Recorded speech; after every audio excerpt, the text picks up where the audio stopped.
할렐루야. 우리 성도님들 옆에 있는 분들하고 우리 가족들하고 함께 인사 나눕시다. 해피 이스터. 해피 이스터. 해피 이스터. 감사합니다. 지난주에 우리 성도님들께 제가 프로젝트를 하나 드렸죠. 가정마다 가정재단을 한번 결혼으로 데코레이션 해보십시오 해서 한 40가정 남짓 이렇게 보내오셨어요. 그래서 예배 시작하기 전에 잠깐 보여드렸습니다만 못 본 분들을 위해서 예배가 끝나자마자 그 자리에 계시면 다시 돌아갈 거예요. 근데 한 두 분이 어떻게 잘못해가지고 빠졌어요. 그래서 다시 혹시 오후에도 보내주시는 분들이 있으면 오늘 다시 더 편집을 해가지고 내일 아침에는 다들 보내드리도록 그렇게 하겠습니다. 가족들과 함께하는 그런 시간, 어떻게 살아도 부활주의를 좀 더 의미 있게 보내기 위해서 제가 이렇게 부탁을 드려서 동참하신 여러분들께 진심으로 감사를 드립니다. 이 부활절의 이미지 두 가지가 생각납니다. 하나는 계란, 또 한 가지는 토끼지요. 그 계란은 물론 죽은 것 같은 그런 상황 속에서 시간이 지나면 병아리가 부화해서 나오기 때문에 어떤 생명의 이미지가 그 속에 있습니다. 또 로마 속담에는 모든 생명은 알에서 나온다, 그런 말이 있다고 그래요. 그래서 이 알은 어떤 생명의 근원으로 되어 있습니다. 그래서 예수님의 그 부활과 생명을 상징하는 그러한 표시로 결혼을 사용하고 있죠. 근데 이 토끼는 뭔가, 한국에서는 이 토끼에 대해서 결혼하고는 그 부활절하고는 전혀 관계를 알지 못했는데 미국에 오니까 막 토끼들이 뛰어다니고 있더라고요. 이 부활절에 알고 봤더니 이 토끼라고 하는 것이 이 봄의 상징으로 되어 있습니다. 그 유럽에.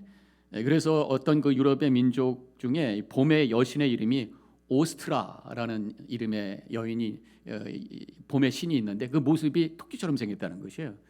그래서 부활절이 토끼하고 연결이 되면서 이 이스트라라고 하는 이름이 이스터라는 이름으로 바뀌었다고 하는 것입니다.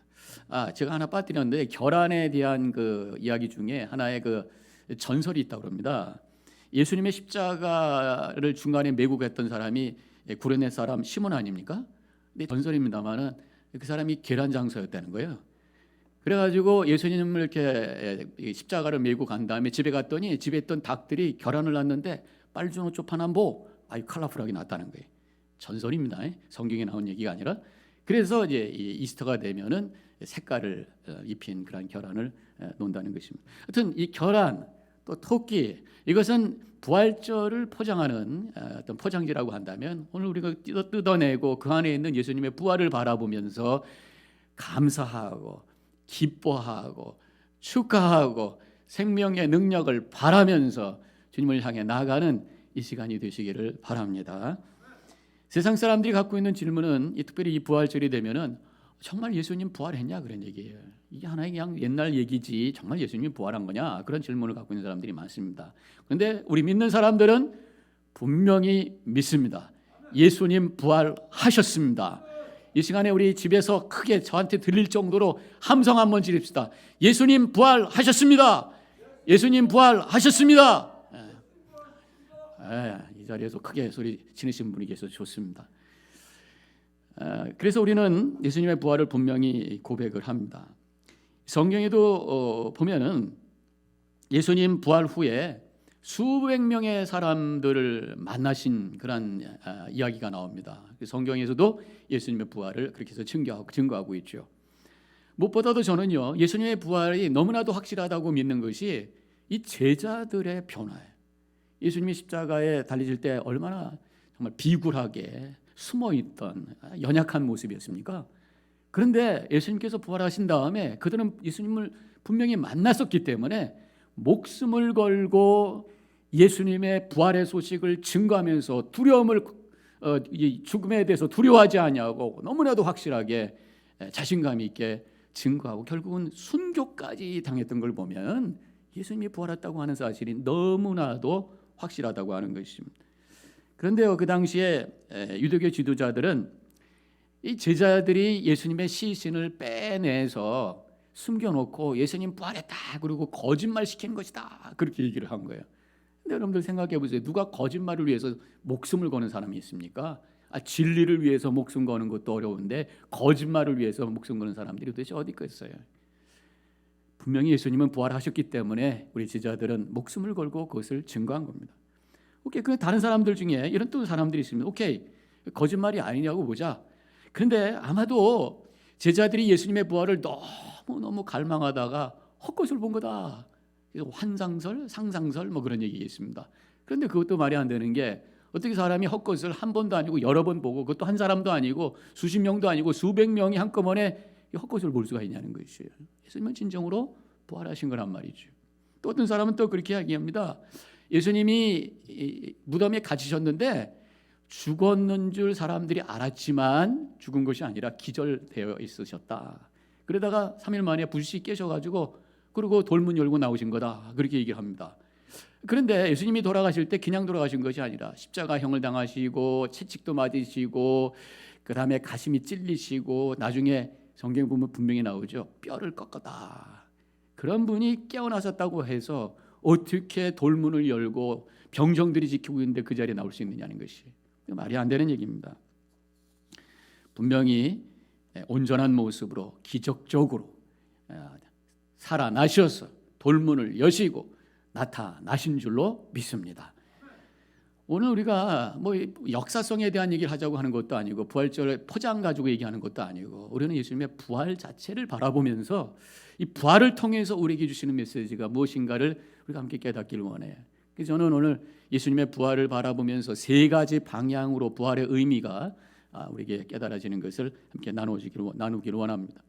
하나는 과거의 방향이 있습니다. 예수님의 그 부활을 통해서 예수님의 그 죽음, 며칠 전에 십자가에서 돌아가신 그 죽음의 가치와 의미가 바뀌었다고 하는 것이,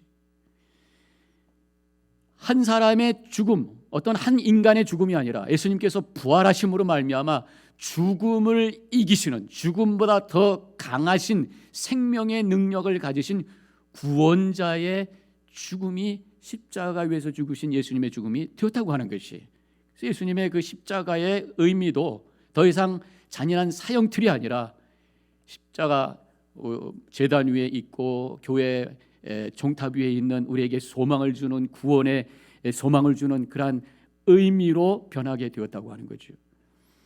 십자가형에 대해서 어떤 글에 이렇게 쓰여져 있습니다. 얼마나 십자가형이 잔인한 건가라고 하는 얘기를 여기서 묘사를 하고 있죠. 사실 십자가는 가장 저주스럽고 치욕스러운 사형틀이다. 십자가형은 로마가 극악한 백성을 다스리기 위해 고안한 형벌이다. 십자가에 못을 박아 놓은 것 자체로는 사람을 죽일 수가 없어 며칠 전부터 고문을 한다. 죽을 만큼 때리고 심지어 눈을 뽑기도 하면서 잠을 재우지 않는다. 그리고 그들은 자신을 매달 십자가를 지고 언덕을 오른다. 채찍질로 으스러진 갈비뼈를 감싸고 있는 살갗이 터져나갈 때까지 매를 맞으며 끝내 언덕을 오른다. 그리고 손과 발에 못이 박히고 이글거리는 태양과 어두움의 정막 속에서 죽음의 환영에 까무룩 빠져든다. 그러나 그것도 잠시이다. 날짐승과 들짐승들이 피비린내 나는 감각이 조금 붙어 있을 그들의 육신을 내버려 두지 않는다. 그들의 흐들거리는 살점은 짐승들의 밥이 되고 그들의 영혼은 불안 속에서 사그러든다. 끔찍한 표현이잖아요. 만약에 예수님의 부활이 없으셨다면 이렇게 끔찍하게 십자가에 죽으신 그 노총각의 죽음은 가장 죄인 중에 최고의 죄인으로 죽은 죽음이 될 것이고, 죄 없이 죽으신 분이라면 가장 불쌍한 사람 중에 하나라고 할 수가 있다고 하는 것입니다. 그러나 예수님께서 부활하셨기 때문에 이제 십자가는 우리에게 구원의 의미가 되었고, 예수님의 죽음은 우리 모든 인류, 믿는 모든 사람들의 죄를 대속하는 대속의 제물이 된 줄로 믿습니다. 오늘 본문 말씀에 32절과 33절에서 이렇게 쓰여져 있어요. 이 예수를 하나님이 살리신지라 우리가 다 이 일의 증인이로다. 하나님이 오른손으로 예수를 높이심에, 36절로 내려가 보면 계속해서 이렇게 쓰여져 있습니다. 그런즉 이스라엘 온 집이 정녕 알지니 너희가 십자가에 못 박은 이 예수를 하나님이 주와 그리스도가 되게 하셨느니라 하니라. 이렇게 쓰여져 있습니다. 예수님께서 부활하심으로 말미암아 이제 예수님께서 우리의 주가 되시고 그리스도가 되셨다고 하는 것입니다. 예수님이 부활하심으로 말미암아 그 죽음은 우리의 죄를 사해 주시는 대속의 제물이 되셨고, 우리가 마음으로 믿고 그것을 입으로 고백할 때에 우리의 죄값이 사라지고 이제 우리 안에 새로운 하나님의 생명이 들어오게 되고, 이제 우리는 하나님의 자녀요 하나님의 백성이 되는 놀라운 은혜를 허락해 주셨다고 하는 것을 믿음으로 고백하면서 감사로 찬양하는 이 시간이 되시기를 축원합니다. 이제 두 번째로 이 부활의 방향은, 예수님의 부활을 바라보면서 우리가 생각하는 방향은 바로 현재, 과거가 있었으면 현재라는 게 있죠. 현재는 예수님의 부활을 믿음으로 고백하는 자가 예수님의 그 생명을 지금부터 체험하면서 생명력 가운데 살게 된다고 하는 것입니다. 요한복음 11장 25절과 26절에서 예수님께서 말씀하시기를 나는 부활이요 생명이니 나를 믿는 자는 죽어도 살겠고 무릇 살아서 믿는 자는 영원히 죽지 아니하리라. 그렇게 말씀하셨어요. 바로 부활하신 예수님을 믿는 자는 지금 당장 예수님의 그 부활의 생명의 능력이 우리 안에 들어오게 되고 그 생명이 계속해서 우리의 삶 속에서 이어지다가 죽음을 넘어서까지 영원히 그 생명 가운데 우리가 거하게 된다. 그렇게 말씀하시는 그것이 이 구절의 뜻이에요. 믿으시길 바랍니다. 요한복음 10장 10절에서는 생명을 얻게 하고 또 풍성케 하기 위하여 예수님께서 이 땅에 오셨다. 그렇게 말씀하셨어요. 바로 생명을 주시기 위해서 부활하셔서 그 생명을 우리에게 나눠주신다고 하는 것입니다. 근데 우리는 사실은 숨 쉬고 있어요. 살아 있어요. 근데 뭐 또 생명을 받는다는 게 무슨 말씀입니까? 예수님이 우리에게 주시는 그 생명은 육신의 생명을 뛰어넘는 차원의 생명이라고 하는 것입니다. 그 생명에 대한 의미를 우리가 이해하기 위해서 그 반대되는 개념, 죽음의 의미가 뭔가 먼저 한번 생각을 해보도록 하겠습니다. 에베소서 2장 1절에 이렇게 쓰여져 있습니다. 그는 허물과 죄로 죽었던 너희를 살리셨도다. 여기서 성경적으로 죽음이라고 하는 것은, 성경적인 의미에서 죽음은 죄의 결과다. 그렇게 쓰여져 있는 것입니다. 자, 그러면 죽음의 의미가 그럼 뭘까? 하나님과의 분리라고 우리가 얘기를 합니다. 왜냐면요, 에덴 동산에서 하나님과 함께 태초에 인간 아담과 하와가 너무너무 행복하게 살았어요. 근데 하나님께서 하지 말라는 선악과 열매를 따먹었을 때에, 죄를 지었을 때에 바로 일어났던 일이 에덴 동산에서 쫓겨난 거란 말이에요. 하나님으로부터 분리가 된 거란 말이죠. 그러면서 죽음이 들어오게 되고, 그러면서 온갖 여러 가지 불행과 어려움이 우리 가운데 들어오게 되었다고 하는 것입니다. 바로 하나님과의 분리, 이것이 영적인 죽음이라고 하는 것입니다. 하나님 없는 것처럼 살아나가는 삶의 모습 그 자체가 영적인 죽음의 모습이에요. 내 마음대로 하나님 없는 것처럼, 내가 주인인 것처럼 하고 싶은 대로 멋대로 그게 살아나가는 그 죄된 모습이 죽음의 모습이고요. 또 하나님 없는 것 같은 모습이 뭡니까? 절망과 좌절 속에 빠져 있는 모습. 분명히 살아계신 주님이 계시고 나를 인도하시는 하나님이 계신데 없는 것처럼 좌절하고 무너져 있는, 절망하고 있는 그 모습 자체가 영적인 죽음의 모습이 될 수 있다고 하는 것을 우리는 생각해 봐야 된다고 하는 것입니다. 그래서요, 키에르케고르라고 하는 크리스천 철학자가 절망은 죽음에 이르는 병이라는 책을 썼던 것을 우리가 잘 알고 있습니다. 절망과 실망이라고 하는 것은 하나님으로부터 멀어져 있는 죽음의 모습이 될 수 있다라고 하는 것을 말하고 있는 것입니다. 오늘 부활절이 죽음을 이기시고 일어서신, 살아나신 예수님을 바라보면서 행여나 절망과 어둠 속에 우리가 주저앉아 있다면 그 죽음의 자리에서 예수님 바라보며 주님과 함께 일어서시기를 주님의 이름으로 간절히 축원합니다. 이 좌절과 절망은 염려 속에서 오는 것이에요. 제가 이미 말씀드렸던 것처럼 염려라고 하는 것은 내가 상황을 통제하려고 할 때 그것이 안 될 때 오는 것이다, 이렇게 말씀드렸잖아요. 내가 모든 상황을 통제해야 된다, 내가 원하는 대로 돼야 된다는 생각, 이것이 바로 교만이잖아요. 그것이 바로 결국은 불신이잖아요.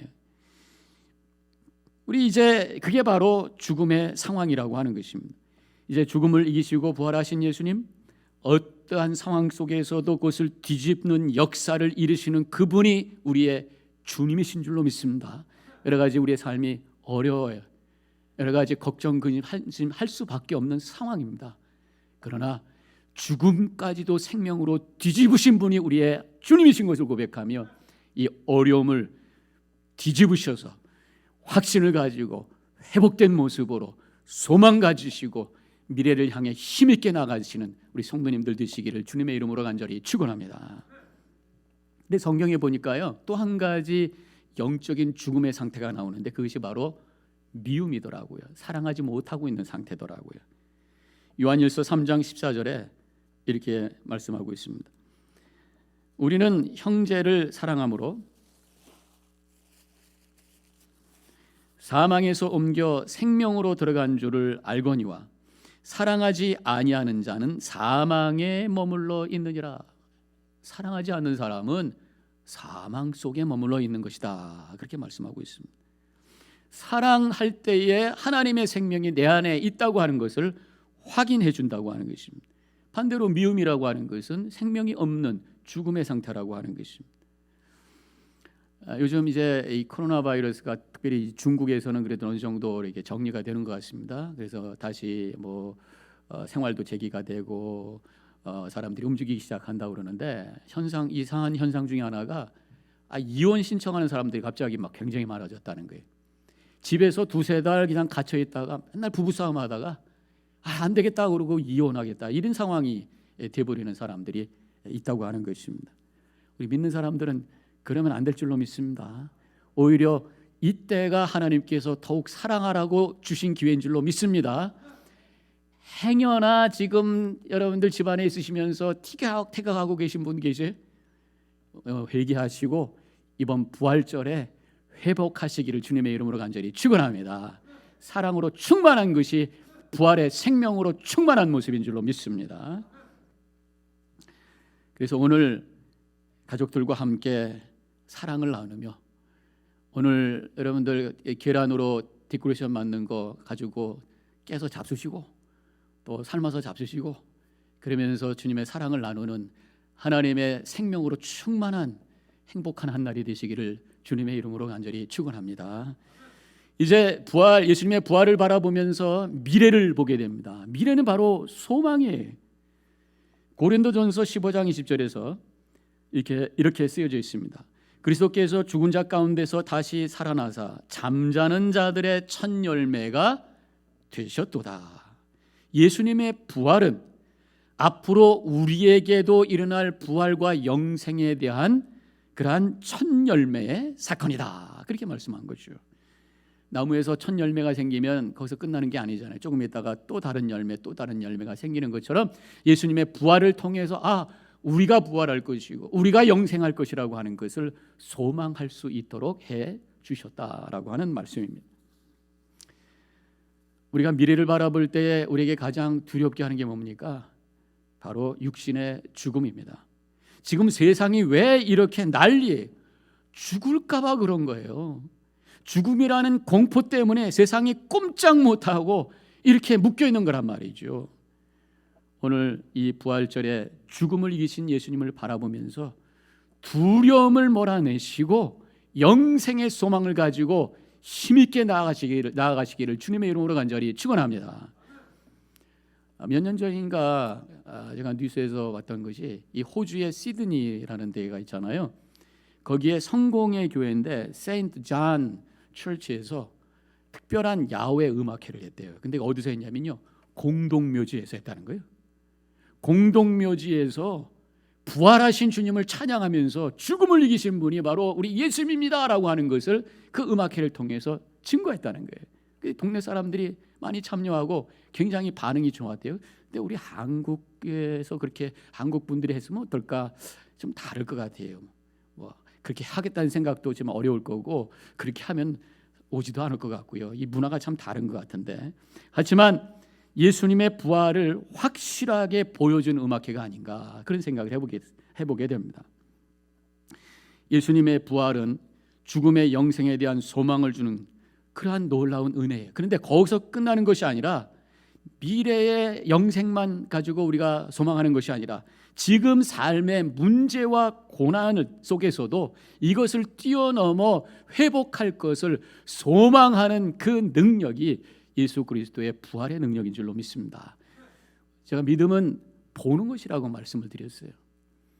지금 당장 보이지 않지만 멀리 있는 앞의 것을 당겨서 보는 것이, 예수님의 부활은 앞으로 우리가 영원히 살 것을 지금부터 바라보는 것이 부활의 소식이고 부활의 믿음이라고 한다면, 저는 예수님의 부활이 영적인 망원경이다 이런 생각을 해보게 됩니다.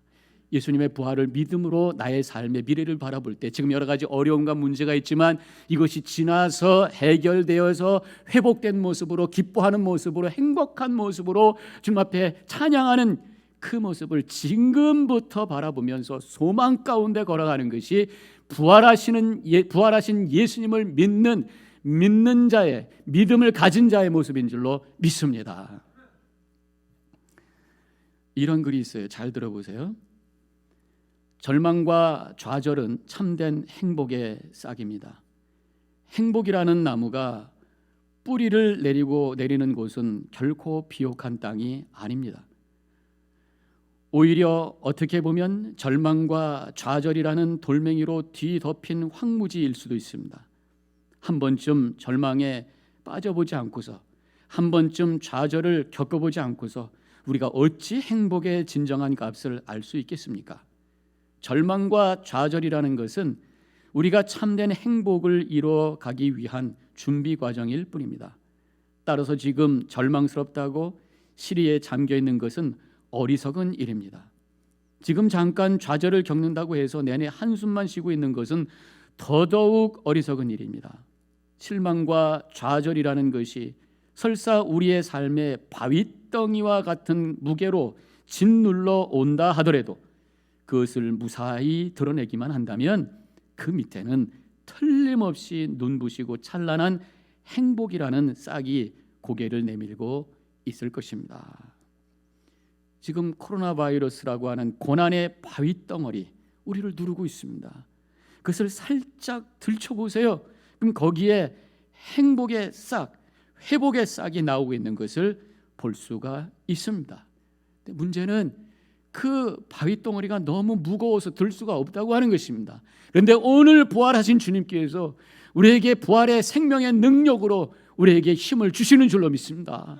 그 부활의 능력을 가지고 그 무거운 바위덩어리를 틀어내셔서 그 밑에서 올라오고 있는 소망의 싹, 은혜의 싹, 회복의 싹을 보시고 소망 가운데 힘있게 승리의 삶을 살아나가시기를 주님의 이름으로 간절히 축원합니다. 오늘 하루 이 부활절 감사와 희망과 기쁨이 충만한 우리 성도님들과 가정 되시기를 주님의 이름으로 간절히 축원합니다. 잠깐 기도하겠습니다. 오늘 예수님의 부활 믿음으로 바라보세요.